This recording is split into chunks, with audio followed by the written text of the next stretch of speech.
Hello students, welcome to the new video.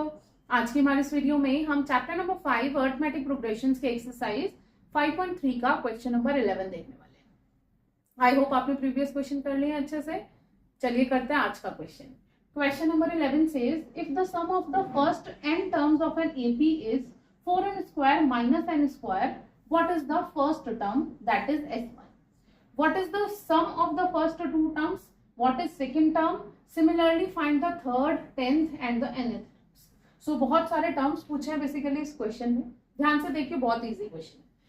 Some of the first n terms given है हमें 4n square minus n square. ठीक है, अभी जैसे अगर प्रीवियस वीडियो देखी उसमें मैंने आपको क्वेश्चन नंबर 10 में बताया था कैसे आप number of terms find out करते हैं जब आपके पास an की वैल्यू गिवन होती है, वैसे ही हम इसमें भी स्टार्ट करेंगे। ठीक है, आपको गिवन है sum of n terms is equals to 4n minus n square. Sum of n terms given है, दैट इज sn की वैल्यू गिवन है हमें 4n माइनस n स्क्वायर। ठीक है, अगर मुझे one term first term find out करनी है, या अगर मैं बोलूं वन टर्म का सम बताइए क्या होगा। वन टर्म का सम क्या होगा, एक वही नंबर ही होगा जो फर्स्ट नंबर है ना। सो हम क्या करेंगे, n के प्लेस पर 1 पुट करेंगे और हम उससे क्या निकाल लेंगे, हमारी फर्स्ट टर्म निकालेंगे। ठीक है, so n is equals to 1 put कर दीजिए। सो यहां से हमारे पास आ जाएगी first term. So I can write it s1। First term हमारी s1 ही होगी। सो 4 इंटू 1 माइनस 1 का स्क्वायर, दैट इज 4 माइनस 1 3। हमारी फर्स्ट टर्म जिसको आप a1 भी बोलते हैं, दैट इज आ गई 3। अब क्या करना है हमें नेक्स्ट बताना है what is the sum of first two terms. अब हमें फर्स्ट टू टर्म्स का सम फाइंड आउट करना है। ठीक है, अब फर्स्ट टू टर्म्स का सम कैसे निकलेगा, जब आप n की जगह पर 2 पुट कर देंगे। Now put n is equals to 2। ये क्या आ रहा है आपके पास, सम ऑफ टू टर्म्स आ रहा है। ये s2 नहीं आ रहा, हमारे पास क्या निकल रहा है, ये सम ऑफ टू टर्म्स निकल रहा है।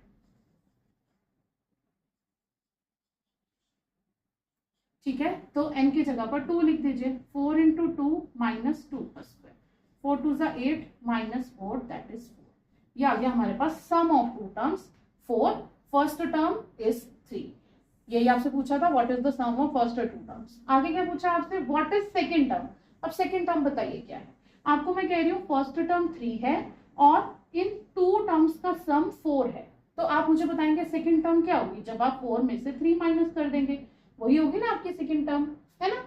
सो चलिए कर लीजिए। So second term will be s2 minus s1। s2 is 4, s1 is 3। सो ये आ गया 1, तो हमारी सेकंड टर्म हो गई 1। अब हमारे पास इस गिवन एपी की फर्स्ट टर्म भी है, सेकंड टर्म भी है, और हम चाहे तो और भी निकाल सकते हैं। ठीक है, सो हमारी एपी क्या बन गई, एपी बनी हमारी जिसका फर्स्ट टर्म है 3, सेकंड टर्म है 1, और ऐसे ही ये प्रोसेस चलता रहेगा। ठीक है, सो ए की वैल्यू है हमारे पास 3। अब common difference d find out कर लेते हैं, that is 1 minus 3, that is minus 2। अब हमें क्या करना है, third, 10th and nth terms find out करनी है। ठीक है, so I am going to write here. सबसे पहले हम nth टर्म निकाल लेते हैं। nth टर्म फाइंड आउट करने का फॉर्मूला क्या होता है, an is equals to a plus n minus 1 into d. an find out कर रहे हैं तो इसको ऐसे ही रहने दीजिए। an a के प्लेस पर कितना लिख देंगे, 3 प्लस n के प्लेस पर n ही रहने दीजिए माइनस 1 इंटू डी। डी के प्लेस पर कितना पुट करेंगे, माइनस 2। थोड़ा सा सिंप्लीफाई कर लेते हैं। 3 प्लस 2 के अंदर मल्टीप्लाई कर लीजिए, minus 2n minus minus plus 2। सो 3 प्लस 2 5 माइनस 2n। ये आ गई हमारी a n की वैल्यू। nth टर्म आ गई हमारी 5 प्लस 2n। ठीक है, अब क्या करना है हमें, थर्ड और 10th टर्म बचे simple. So third term find out करने के लिए n के प्लेस पर 3 लिख दीजिए इसमें। सो 5 plus 5 minus 2 into 3, 5 minus 2 3 is 6, so that is minus 1। So third term हो गई आपकी माइनस 1। अब आपने निकालनी है 10th टर्म, a10। यहाँ पर n के प्लेस पर 10 लिख दीजिए। 5 minus 2 into 10, 5 minus 2 10 are 20, that is minus 15। So a10 की वैल्यू आ गई minus 15। This is your whole answers. ठीक है, कितनी आसानी से देखिए हमने स्टेप बाय स्टेप सारा जो भी पूछा था क्वेश्चन में हमने सब फाइंड आउट करे। एक बार फिर से कंक्लूड करती हूँ, ध्यान से देख लीजिए। सबसे पहले आपको सम गिवन था, गिवन एपी का 4n माइनस एन स्क्वायर। हमने इसमें क्या किया, फर्स्ट टर्म निकालनी है, मीन्स हम चाह रहे हैं कि वन टर्म क्या है या फर्स्ट टर्म का सम क्या होगा वही टर्म होगी। सो हमने एन की जगह पर 1 पुट किया गिवन इक्वेशन में, ये मेरी फर्स्ट टर्म आ गई जिसको मैं S1 भी बोलती हूँ, ठीक है, दैट इज 3। अब हमें क्या करना है, sum of 2 terms find out करना है। 2 टर्म्स का सम फाइंड आउट करना है तो n के प्लेस पर कितना आएगा, 2 आएगा। सो इस इक्वेशन में आप n के प्लेस पर 2 पुट कर दीजिए, तो ये क्या निकल गया, सम ऑफ 2 टर्म्स दैट इज 4, ठीक है।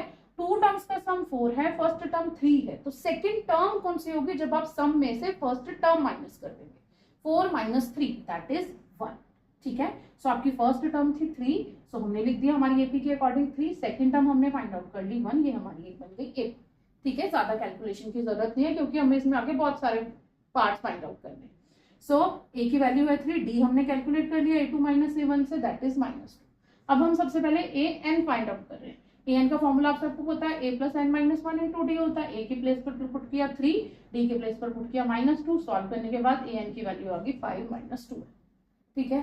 अब nth टर्म हमारे पास है तो हम कोई भी टर्म फाइंड आउट कर सकते हैं। सो आप क्वेश्चन ही पूछा था थर्ड और टर्म 10th भी निकालो, तो a3 निकालने के लिए मैंने n की जगह पर 3 लिख दिया, दैट इज -1, और a10 निकालने के लिए n के प्लेस पे मैंने 10 लिख दिया, दैट इज -15।